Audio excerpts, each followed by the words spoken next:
Hello everyone, Blue Star Saber here once again to do another One Piece chapter review, chapter 1162, God Valley Battle Royale, where this chapter follows off the events of last place in which Battle of God Valley sort of began. You saw where all the members of Rock's Pirates and Roger Pirates went out to fight and on each other, as well as sorry, got my alarm on, but there we go.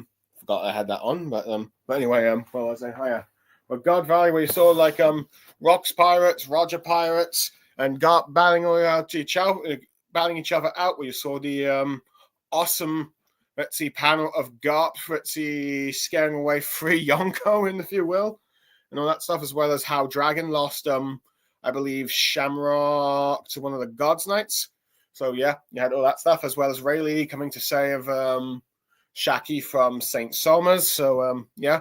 Basically, the whole Shaki storyline has just basically been rescue mission to sell. Shaki has been solved. So, arguably, we're now going to enter probably the next step of like the whole God Valley incident. Now that, the main objective has at least been done by the Roger Pirates, at least for the reason why they've been here. But yeah, how the events take out. Granted, I'm already like a chapter behind, but I might as well try and get this done as fast as possible. So, yeah. Now, before we begin with the chapter review in itself, we've got Yamato, the Ogre Child, Yamato's Golden Harvest Soga Pilgrimage, Final Volume.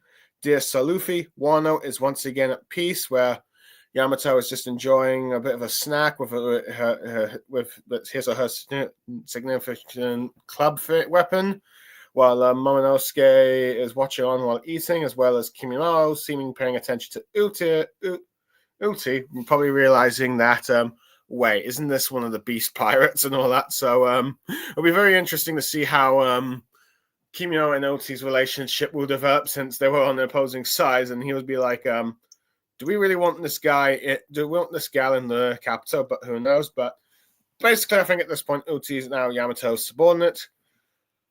I will say it's not bad for a final volume. It's just that Yamato's like, job's done, one's at peace for the time being. I think some people are, from what I can say, are rather disappointed because, well, Yamato's not going off to try and join the Straw Hats now, because that's what some people were hoping for. I know King of Lightning was pretty upset that he downgraded Wano to a 5 out of 10 as a result of this thing. But to be fair, I didn't really expect Yamato to go out and join the Straw Hats just yet, or decide to go and make his or her own crew, to be honest, because I figured Yamato would probably have to try and protect Wano from like the Blackbeard Pirates when they're about to try and seize Pluton. At the very least, I think that fight is happening next, for at least Yamato's character. Now, whether or not Yamato will actually fight Blackbeard, or whether or not, and as a result of that, who knows? And will Yamato sort of either join the Straw Hats or create his or her own crew? I'm not sure yet. At the very least, I feel like probably Yamato, Momonosuke, and Kimimaro might at least join Luffy for the final journey in Laugh Tale at the very least, just to understand what Oden saw and why he did the actions he did, and then they can make their own actions based off of that and stuff. So I wouldn't be surprised if they at least there for like when the road the Void Century Poneglyph is finally told and all that. So yeah, at the very least I think all four, but who knows, I'm not entirely sure. But yeah, anyway, that's basically my thoughts on the cover. I think it's fine. It's not as groundbreaking as the last one. The whole, Germa one showed quite a lot of Vegapunk stuff, Mads, some of the events of like that tied into like the Egghead arc, such as Aokiji and I've forgotten the Fangorger kidnapping Pudding. So all that stuff worked actually well and tied in well to Egghead, but Wano, it's still a bit very isolated country, so I didn't really expect it to play too many events in the story. But yeah, let's see. But whether or not we'll find out if Kaido and Big Mom are alive, or when Yamato will join the Straw Hats or not, or when Blackbeard will attack I think we're waiting probably for some other part of the story for that to happen. I do believe it will happen since Caribou now has the details, but yeah. Anyway, I have gone on long enough about this rambling. It's time for me to get on with the actual chapter, if you will. So, yeah. Anyway, let's see. Let me just find the image that I need.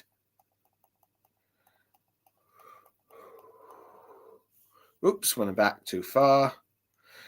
Basically, the chapter begins with a huge Blitz explosion as apparently Garland and Rox are back in the northwest as Marines are trying to send backup.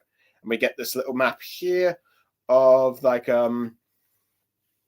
let's see, showing that where Garland and Rox is battling, as well as where Roger pirates are now after saving Shaki, as well as where the treasure's been stored and where the General Rox pirates are and the Navy are.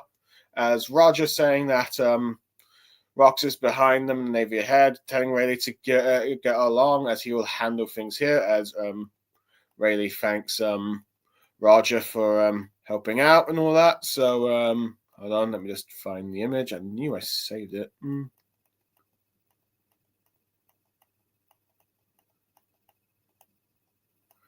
No, I appear that I did not. Let's see. Hold on, let me just check.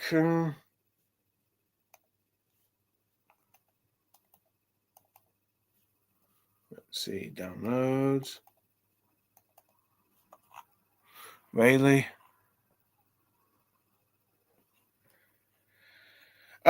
Dang it. I appear to that I have not actually saved the he did not actually download the image. Or at least probably read the official manga when you can and support it when you can. But well, no, oops. Basically, I was just going to show that Rayleigh is carrying Shaki as you get members of the Rox Pirates chasing out and saying that, hey, get back Shaki and all that stuff.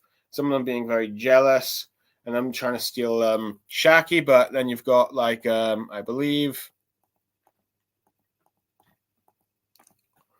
let's see, Shiki the Golden Lion here saying that don't be fools.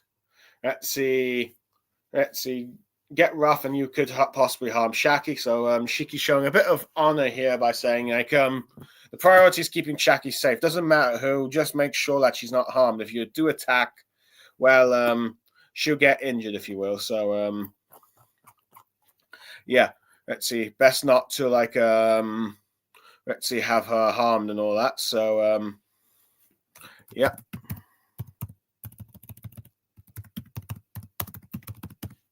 So yeah, do not harm her. So hold on, let me just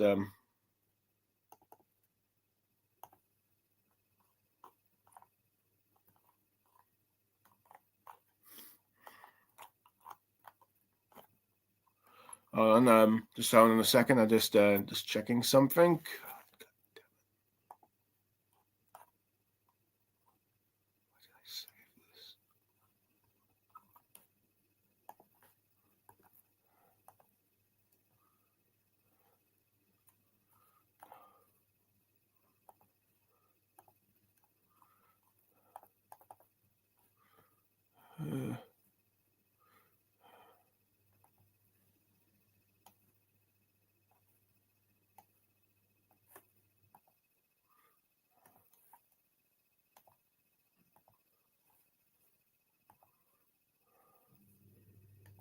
So sorry, I paused for a moment there. I was just doing something. I apologize for the delay, but yeah.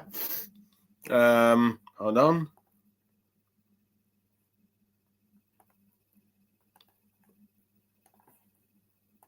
Well, basically, yeah, like I said, right here you go, really saving there.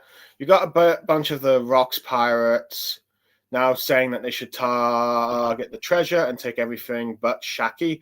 You see Whitebeard attacking, and I believe the big Goliath guy that's attacking using some sort of explosion. Rayleigh is carrying Shaki. She's at peace with this. with Lady saying, Shaki, there's something I need to say to you. And she says, don't say it. She already knows. In a sort of similar manner to like of Han Solo saying, I love you, I know, if you will. So you got a nice little touching moment there. Anyway, let me just we then cut to a young, young Kuma and Ivanka, where they have found like the treasure. Let's see, and they've both picked up the devil fruits, as we saw back from Kuma's flashback, with them not knowing where it is. And of course, this we see, of course, Big Mom attacking Ivanka and Kuma, attacking Kuma to get the fruit, though this time in a very different panel to the one that Oda drew, which props for Oda for doing a different, angle, instead of just reusing the same image, even though, from my understanding, Oda always draws a different panel when he's explaining these chapters, if you will. Let's see, or when he's like, whenever he like reuses a scene, he always redraws it. So props to him for like keeping that, but also props to him for doing a different perspective here. So yeah. Let's see, and then you of course get Kuma eating the fruit, and which she's not happy, which Big Mom is not, Betsy, happy about this, as Ivanka says, like, save yourselves, even if we just have one survivor, we won. But while this is going on, we're seeing more of the Rocks pirates battling it out. Let's see, particularly here, where we see the fisherman one fighting some dude with a hammer. Let's see, Stussy shooting a bunch of guys, and Silver Axe getting kicked by a guy that looks like Marco the Phoenix. So granted, Marco cannot be here because, well, I think he's apparently 7 years old, which has led some to speculate, is this possibly Marco's father? With some wondering if did Marco get his father got killed, and then Whitebird probably took him on as like one of the orphans, as one of the first. Who knows? It could just be just a coincidence, or maybe people just looking too into it. We'll have to wait and see, though. Granted, at the moment, it's not looking good for Silver Axe, but yeah. But not half of that. Let's see. We see Garp and Beauregard sort of walking about where Marines are asking for orders, and then he goes like when the Marines are talking about whether or not to arrest or retreat from them.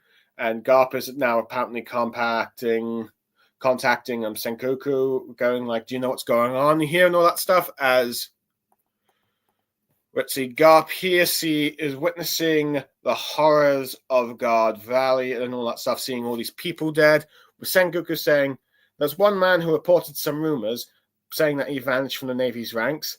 If Garp saying, if I ain't awake and dreaming, then it's all real. So Garp is basically saying that he's basically confirming that he did not know about what's going on with Guard Valley with this great hunt. He did not know about this. He's completely ignorant about it. And as a result, for many people, Garp has officially become clean, as he did not know what was going on when he was a Navy this entire time.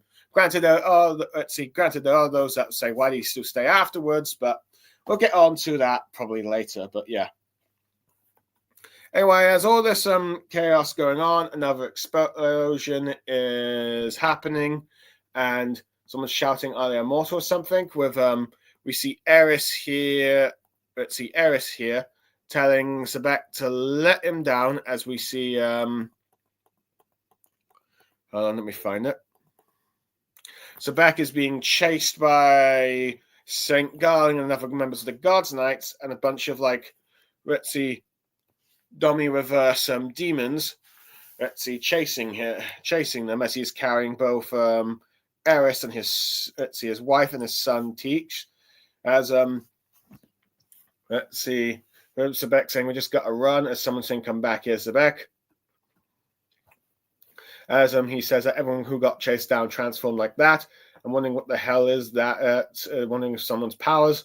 As the two people that we see that are transformed are none other. Let's see, the guy with the straw hat we saw earlier with the Davy clan. This guy here is apparently Rox's father, and the woman here is apparently Rox's grandmother or granny, if you will. So yeah, you see an injured Garling here saying that he's strong, no doubt. Let's say given the wound he's been the wound he's been inflicted by him. And the Guards Knight says now we know he's one of the Davy clan, saying this will be the Great One will be delighted if we can take him out. With Garling saying, well, the game might be ruined. This is like a sort of stroke of luck, if you will. Oops, another alarm. I should really have checked these first, but oh well.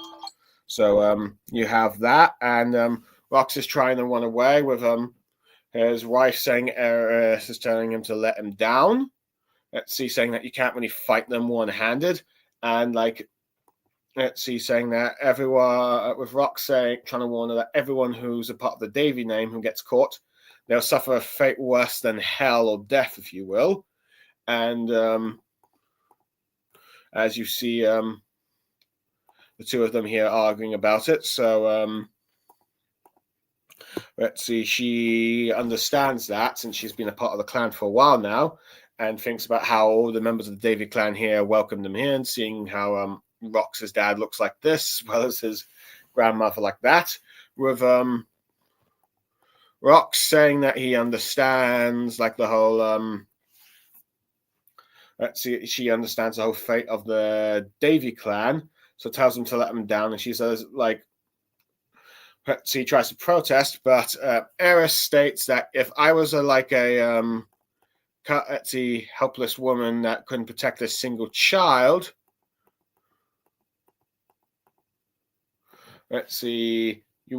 single child, then you wouldn't have fallen in love with her. As I believe, I can't recall if it was last chapter or this chapter that, she mentioned how she was a pirate, but yeah. But Rox is trying to protest it, saying like, but she says, if it looks like they're going to catch me, I'll kill, teach, and end my own life. Saying, so let's find each other and survive in the Lucia, Sebek, which is a bit ironic, because, that kingdom basically gets destroyed now, which makes me wonder if this was her homeland at first, but who knows. But Garland now, is smart, still in pursuit, and finally like, oh, you let go of your wife and son. Curious how he will attack, as Rox is now standing alone, smiling like, wow, I'm the one getting cheered up, or saved, depending on the translation. So after that, Rox does this epic attack, and slashes his sword and saying, stay here with me, I insist. Now come and do your worst, you monsters, as he's smiling, doing this attack, as we see Eris carrying a son, calling out Sebek's name, as Tech seems to be just witnessing the events that are transpired, seemingly in the war, just how powerful his father is. As the narration goes, like the primary prize treasury, as you see Big Mom laughing, as she's now finally acquired a devil fruit, not one of the devil fruits, and it's revealed here that she actually intended for Kaido's fruit to give this to her son, Katakuri, thinking that this will be a major power-up for her future pirate crew, which is very interesting that she's decided to give this fruit to Katakuri. I think there's some contradictions on the Vizri thing, but it seems like already she knows that Katakuri is her strongest son, if you will. But as she's about to do that, let's see, Kaido jumps about and then double crosses her, whacking her in the face, stealing the devil fruit, and Kaido basically eats it. And well, let's see, Big Mom is basically furious that you double crossed her, causing a massive angry burst of hockey. Let me see if I did sure I saved this image. Let's see. Unleashes probably one of her most, strongest attacks, going like cursing Kaido for stealing the fruit. As then you see, carrying Shanks, saying, don't worry, I won't let you die, he's crying. And Eris says, I won't let them kill you, Teak, sort of paralleling each other like these two guys would eventually become mortal enemies, if you will. And then let's see, you get behind the game stage a secondary prize treasure where the Roger Pirates. Hold on.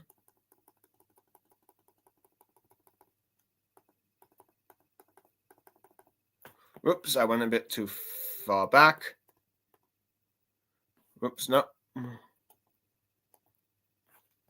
Nope. Where the Roger Pirates here have basically found the world noble's treasure and taking it, as they've never seen riches like this before, and even see some of the devil fruits. But as that's going on, whoops, let's see, the member of the Rocks Pirates, Ganzui, who was doing that explosion earlier, attacks Gabon, and they have seemingly a bit of a quick flash here. As the Marine's saying, don't let those pirates leave the island, which I will admit, this is a fight I did not really expect to see, even if it's just a brief clash one. I was expecting Gabon versus Silver Axe Hand, which seemed like the natural one to happen. But as that is happening, you see Garp mad saying, so what justice is on an island where everything's gone crazy? And then you've got like, you've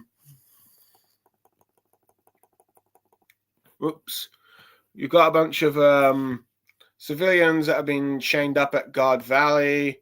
Let's see, trying to plead with the world government's navy to rescue them. But since they're not affiliated with the world government, let's see, they get shot down, showing just how cruel and just how twisted the justice of the Marines are for those that are not really, let's see, a part of the world government. And how they themselves have enacted this genocide as well. Just because the world government says that they need to be destroyed. So, yeah. Anyway,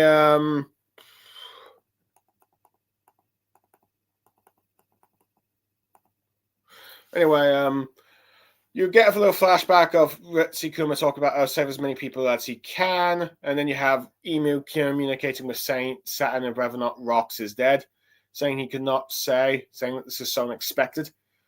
Saying, if anything, there's a danger that such rot and destruction, let's see, is about to birth something entirely new.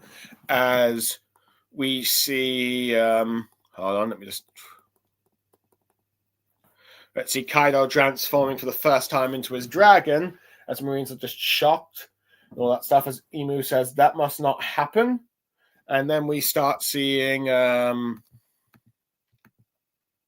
Kuma, let's see, saving many people as he can, with this guy, with some people thanking him, saying he's a hero. And he says, just save your breath, hurry up.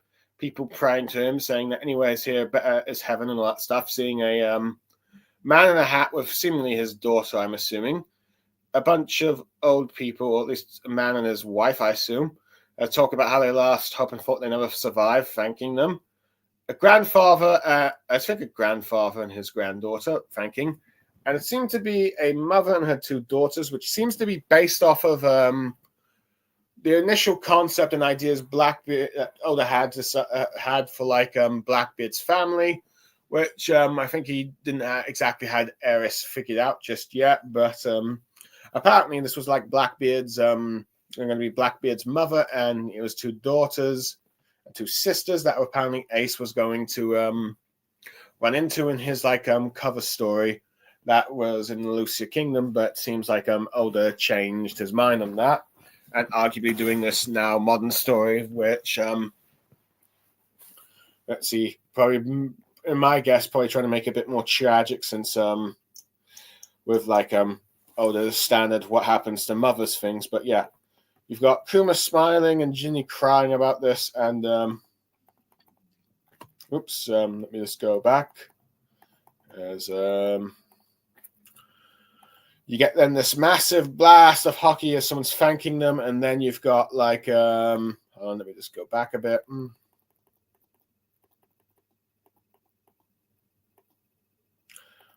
No, you got this panel where Roger, Rox, and Garp are sensing this enormous hockey with Roger going like, let's see, as a member of the crew says, Rock's crew captain, with him saying, no, wait, we've got bigger fish to fly. And then we see, whoops, hold on.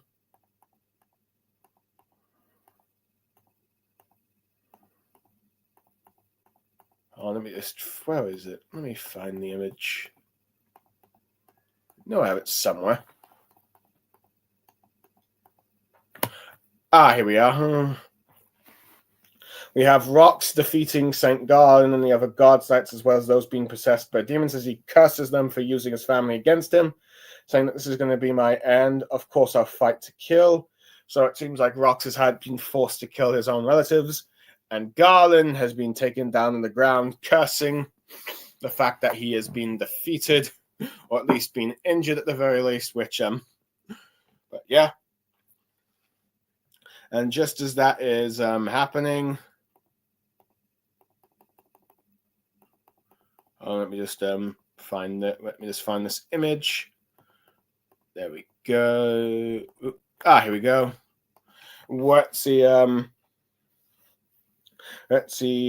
Whitebeard arrives with Rox saying there's nothing for you in this, showing you surely want to help. And he says, "Don't worry about it. I've been drinking a tab this whole time." As Kaido comes around and says, "Hey, you guys, check this out." Or you too, but going like laughing, his signature laugh. As he tells he finally got a devil fruit power of his own and wants to test out his new strength.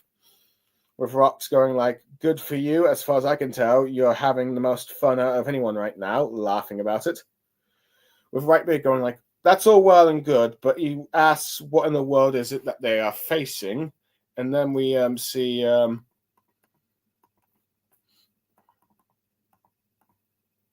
not that one, sorry.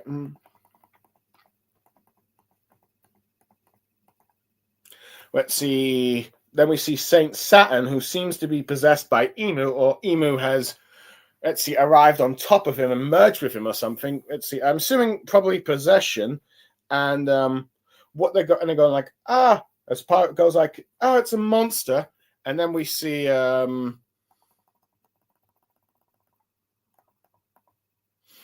let's see, Garp, let's see, let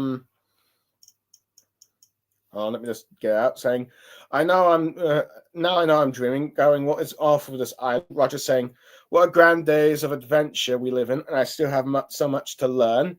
And Rox saying, if I had to, what is there, if you say, and he said, if you had to call anything, he says that it represents the world, and that ends the chapter as Emu is about to seemingly fight both Rox, Whitebeard, and Kaido at the same time while merged or possessing Saint Saturn, ending the chapter.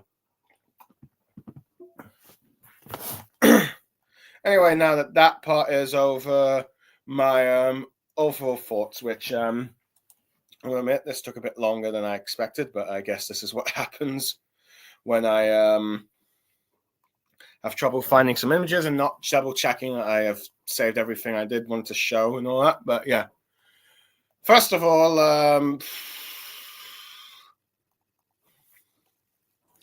well, admit I did not expect Garling and Rox to be in combat in this chapter, which I will admit was a bit of a surprise, as I figured Garling was going to be fighting Whitebeard at some point, but yeah, that's fine. But anyway, let's see. I guess I'll get to the Shaki and Rayleigh stuff a bit. It seems that now that Rayleigh has saved Shaki, he is prioritizing saving her, and the Roger Pirates are just keeping her safe and all that stuff. And I do like how let's see, they have that little dialogue of he wants to say something, but she says, "It's okay, I know." And that, like I said a bit earlier, that Star Wars thing, I thought it was it's a sweet moment. Rayleigh has saved her. She's now feels safe in his arms and is fine there. I do like how you got a bunch of the also some of the other pirate groups, particularly I think even some of the Rocks are going like, "Damn it, Rayleigh's got Shaki. Let's go save her." Which, to be fair, I thought at this point we were going to have Shiki the Golden Lion possibly sort of trying to Shiki the Golden Lion possibly trying to steal Shaki from Rayleigh, but no, Shiki shows to be quite a bit of an honorable side of here, saying like, no, you idiots, if Shaki is safe, don't, let's see, try and harm her. Doesn't matter who saved her, at the very least, make sure she's off this island. So as a result, you get a bunch of the Rocks pirates now prioritizing treasure, if you will. And let's see, as you can see, oops, another alarm. Let me just stop that. Damn it. I really did not. Let's see, I really did not. Let's see, I should really check to turn those off. But yeah. Anyway, where was I? But yeah, you basically see members of the Rocks pirates trying to fight and steal treasure, as you saw like Ganzi here fighting Gaban, which, like I also said, I was a bit surprised that this was a clash that happened, as I figured Silver Axe hand, which probably got a bit of an L this chapter, as we see him like see him getting like kicked by this sort of Marco lookalike, while the Fishman and Stussy's looking actually pretty good, but he looks like a bit of an L here. So yeah, you'd figured he would be the one to fight Gaban, but no, instead he's fighting a Marco lookalike, which I don't know if that's actually, it's probably not actually Marco, because he's supposed to be a young apprentice, as we saw in the Odin flashback. And whether or not this is a guy that's related to Marco, who knows? But nevertheless, it doesn't look entirely good on his end. But I assume that we might see more Silver Axe in the future. Who knows? But yeah. Anyway, I do like how we got to see. Let's see the perspective from like Kuma and Ivankov once again taking a devil fruit, but this time we get, let's see, a different perspective of when Big Mom stole it and all that stuff, and of course Kuma eating the fruit. But what really surprised me, but granted, I should have probably realized this sooner, but arguably it makes sense, is the fact that hold on, let me just, I went too far back, damn it, curse me for is the fact that Big Mom actually wanted to give Kaido's devil fruit to Katakuri, which, yeah, it would make sense that, all right, let's see, there's a bunch of devil fruits here. She'll find one, and yeah, she'll find the strongest one and give to her son Katakuri. But, of course, as we know, Kaido gets the fruit, and we learn that Kaido, let's see, double crosses her, and let's see, attacks her and takes the fruit. And arguably, this explains the animosity between them, because arguably, from Kaido's perspective, he's been telling Big Mom, hey, you promised me to Linen, you said you'd get me a fruit. And it's like, yeah, sure, let's see, and all that stuff. And here it is, Linen has gotten a fruit, but instead of giving it to him, she's prioritizing her own son over him, which, to be fair, arguably that's probably what Big Mom would do as a mother, though granted she's thinking more in terms of the pirate crew, because, well, she doesn't really exactly value her children on an emotional level, more of just how useful they are to her. And when they prove not to be a treacherous, like Lola, she wants them dead, if you will.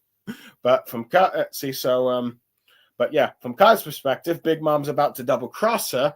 But from Big Mom's perspective, Kaido here has basically Britzy double crossed her, attacked her, and taken the fruit that she rightfully earned. So arguably, this explains why they had that animosity so many years, but also why, arguably, how they're probably you've seen throughout. Let's see flashback, if you will. You've actually seen sort of their relationships. You could kind of see how the animosity happened, but you could also see how easily they could have, let's see, get back together to form an alliance, even a shaky one at that.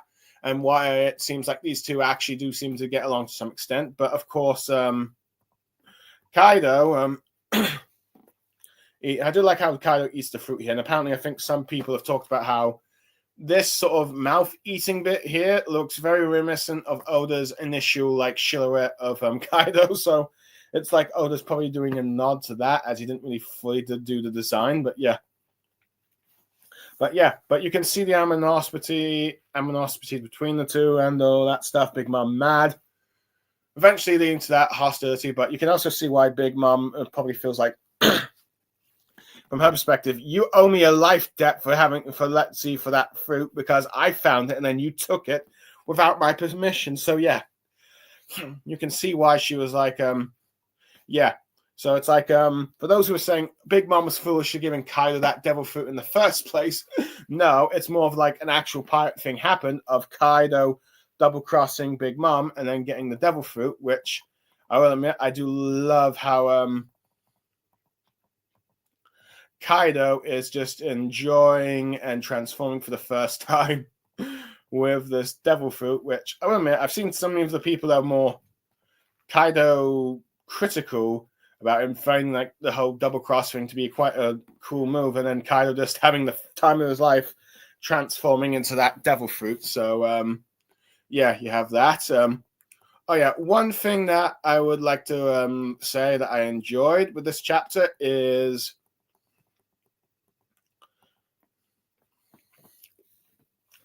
Garp, let's see, actually getting to witness the events of God Valley and now actually seeing this.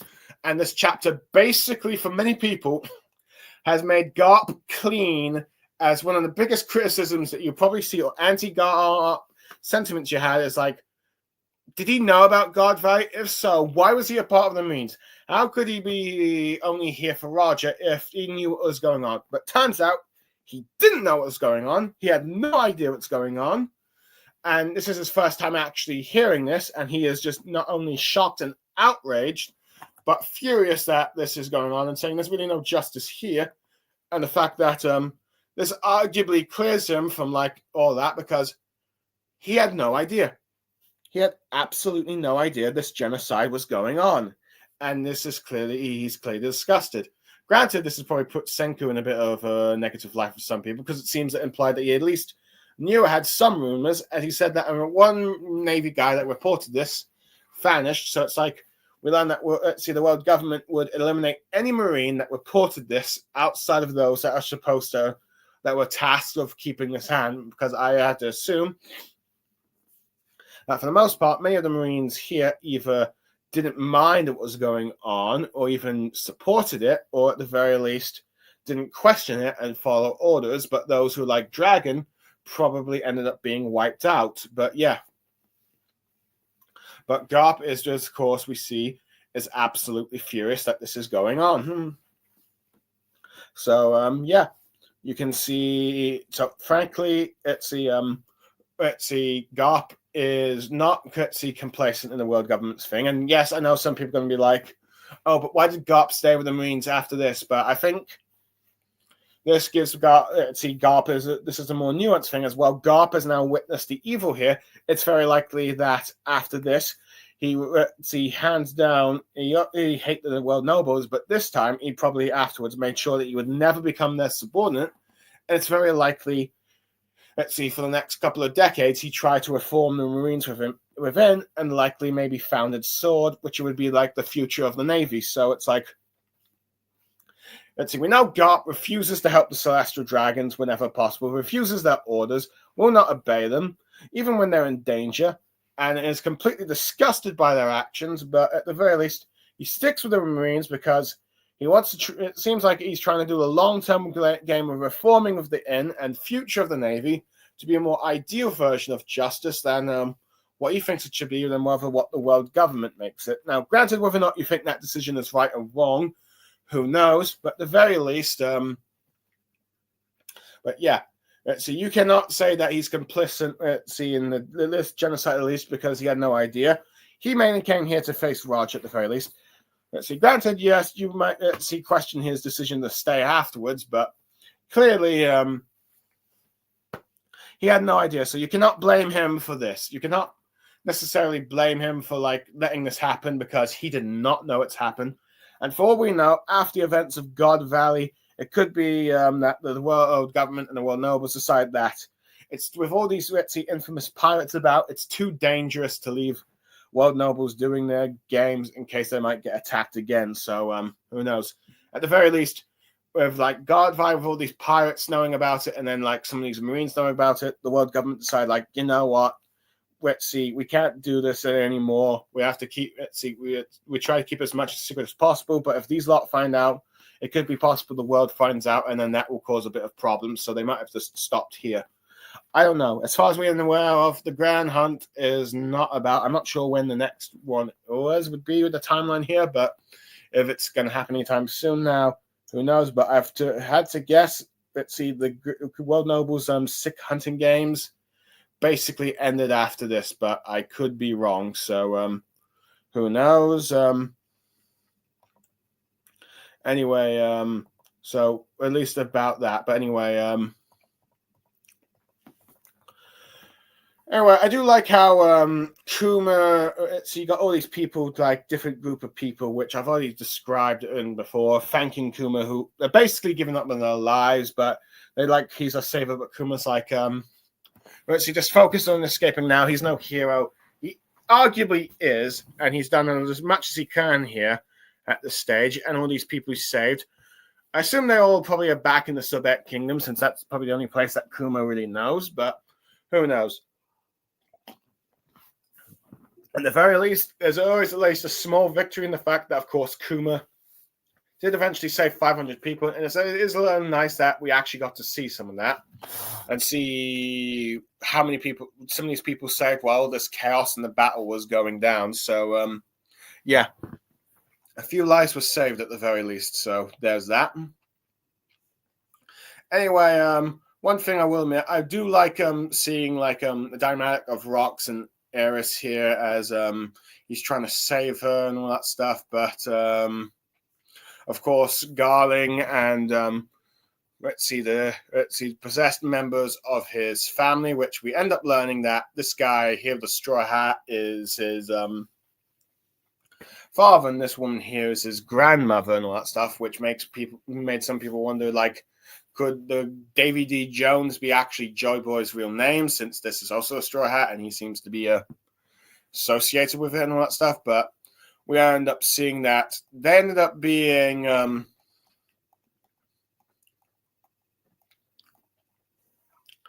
Dami reversed and turned into demons here and all that stuff, being possessed. So basically what's going on, which may or may not lead to the foreshadowing of like this might end up happening to Rox in God Valley incident, which might explain the whole Garp and Roger versus Rox thing. But yeah, we're seeing this happening, and as a result, let's see, Rox is forced to kill his own relatives, if you will, which I will admit. Let's see, when he's like forced to do so, it's like it's arguably hard, but he is trying to, like he did say, his main priority was to save his wife and kid, which I will admit, props to Eris here. It's like saying that Sobek, you need to fight these guys. Let's see, trying to protect us and fighting them at the same time isn't going to work. Focus on them and then come and find us later. And interesting, Lucia Kingdom of all that, which I do wonder if that means she is from there, like I said earlier. But it's interesting how God Valley and Lucia seem to be tying into each other a bit, as these are both islands that are probably being destroyed by Emu, if you will. So there is that little bit of history there. But props to Eris saying that if I was like this helpless woman, you wouldn't have fallen in love with me in the first place. As a result, gets Rox to realize he needs to focus on the fight first, then save her. And I suppose props saying that if I get caught, let's see, I'll make sure I'll take out my life and takes his life, so they can't be used against him and all that stuff. Even though arguably Rox wouldn't want that, but in a sense, she at least saved Rox for the time being, at least against Garling, which props to her. But it is going to be building more to the tragedy of when she will probably lose her life, since Blackbeard arguably became an orphan and became the monster that he did. So yeah. And arguably, I do even like the nice little parallel that you have of Shanks and Teach here, as they're both being carried away, running from their lives. Two children of God Valley, let's see, being shaped by events here. One for a more darker path and one for a more brighter path, due to like Shanks being in the care of Roger, at the very least. Who knows? If perhaps maybe Whitebeard was able to rescue Teak at this point, maybe. perhaps Blackbeard would become a much better person, but who knows? But yeah. Anyway, I suppose I do like how the Roger Pirates have gotten a bit of a prize of treasure, which will eventually, of course, probably build up to when they accidentally pick up Shanks. But yeah, and but yeah. Anyway, there's been a bit of talk about, let's see this bit here, when Garling at first we saw was injured a bit when fighting Rox, but when it's chasing, but then Rox seemingly after no longer having to hold back, which was a very impressive. Whoops, had another alarm. Foolish me. Rox going, I believe, full power. Wait, where was it? Damn it. Nope. Full power here, so it's like there, and then ends up defeating Garling, if you will, which some people like saying, oh, that so much for like the Garling hype about being this really strong guy. Oh, he's going to be like the second strongest member of the world government, the Celestial Dragons and that stuff. Oh, but how can he be so strong if he got off-screen defeated by Rox, which seems like a trait that Blackbeard's inherited from. But I'll just say it for this. Garling arguably is probably strong. It's just that he's probably just not as strong as Rox is at this point.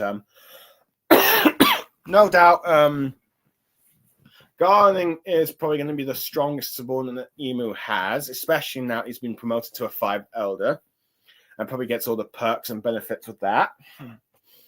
But let's see, but I don't mind him losing to like Rox here because, well, he's a pirate. Let's see, Rox should be like a Pirate King level, let's see, opponent, basically.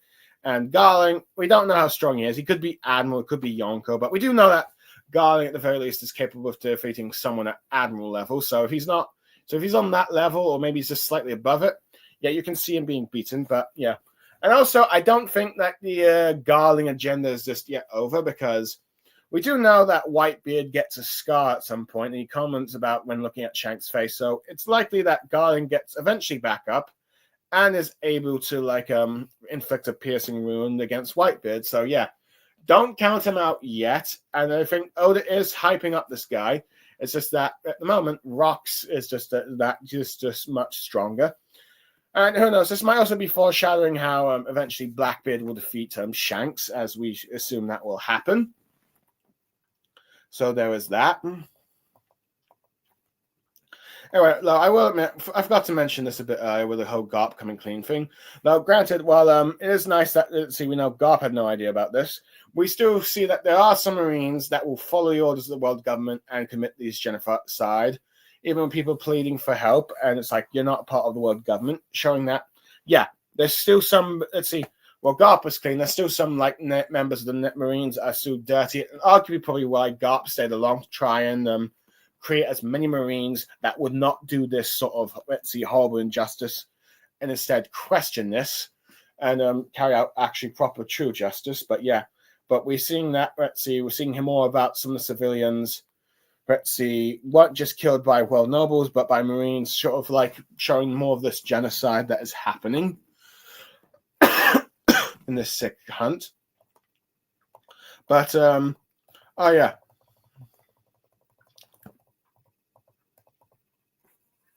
One thing I do find interesting is the fact you have Emu and Saint Saturn talking here, because it does show that for a while, Emu did trust Saint Saturn, but of course then he found out Saturn did the foolish thing of allowing Emmett to stay around, which allowed Joe Boy's Hockey to stick around, which allowed them to help Luffy escape. He got furious, but here you see them in a much more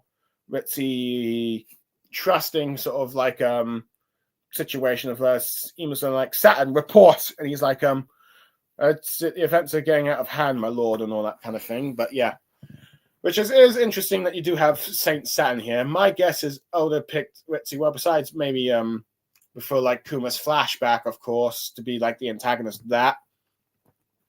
Perhaps Oda wanted to show Saint Saturn just a little bit more, because he's like, okay, you know what, he's gonna die, so might as well get at least one more arc with him in this flashback. So yeah. Which, as a result, granted, I will admit, I did not expect Saint Saturn, to be after Emu releases this large hockey burst, which of course gets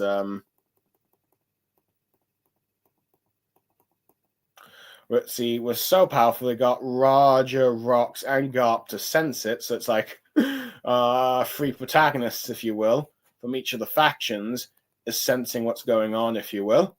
And of course, the big surprise, of course, being the fact that, which I will admit,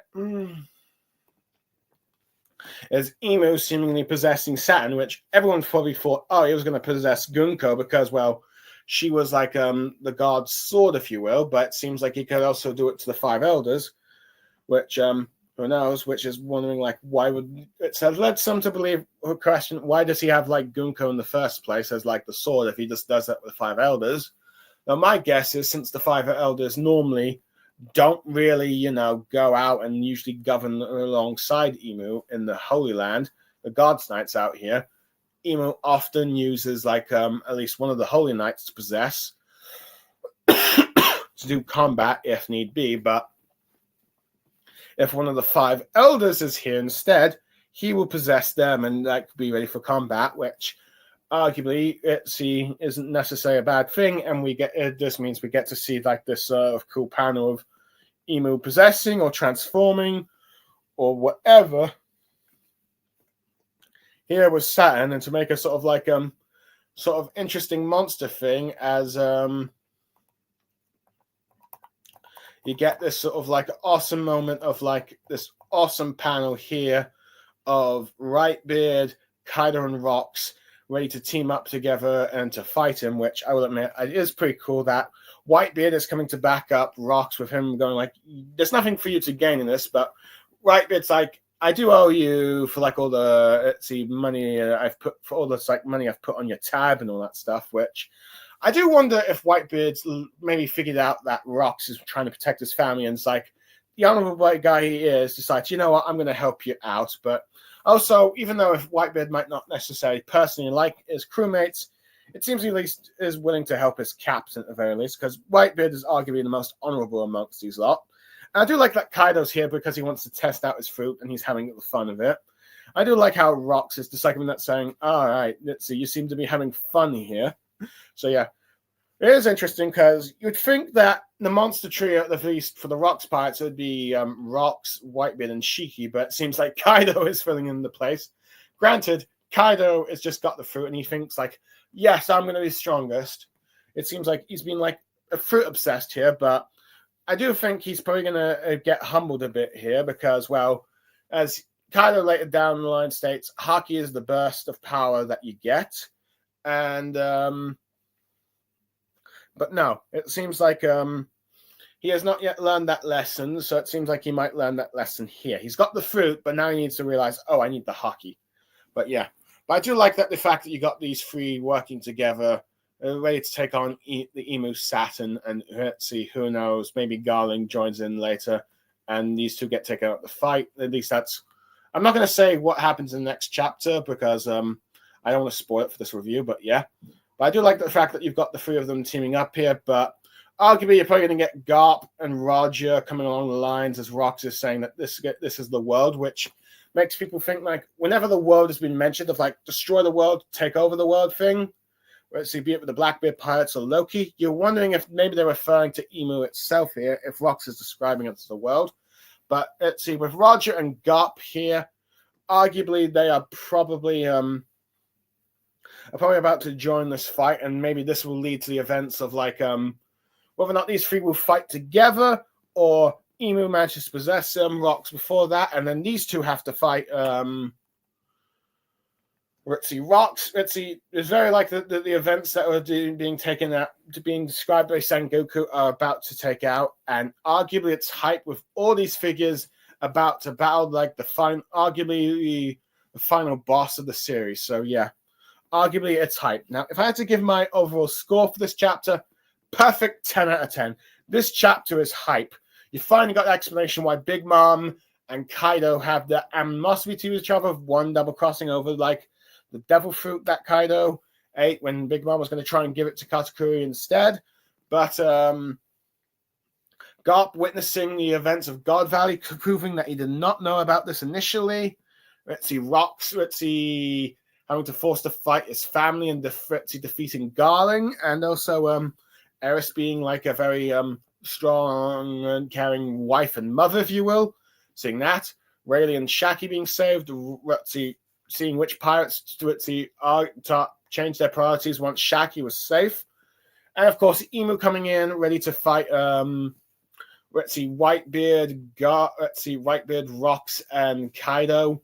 And with Raja and Garp coming on behind. Arguably, this is a very hyped chapter. I enjoyed all of it. And even seeing the stuff with Kuma. So yeah, 10 out of 10. This chapter was perfect. I enjoyed it. And I hope everyone else enjoyed it. I look forward to seeing you all next time when I read the next chapter when I get the chance. But for now, I am Blue Star Saber signing off. Thank you for listening and goodbye.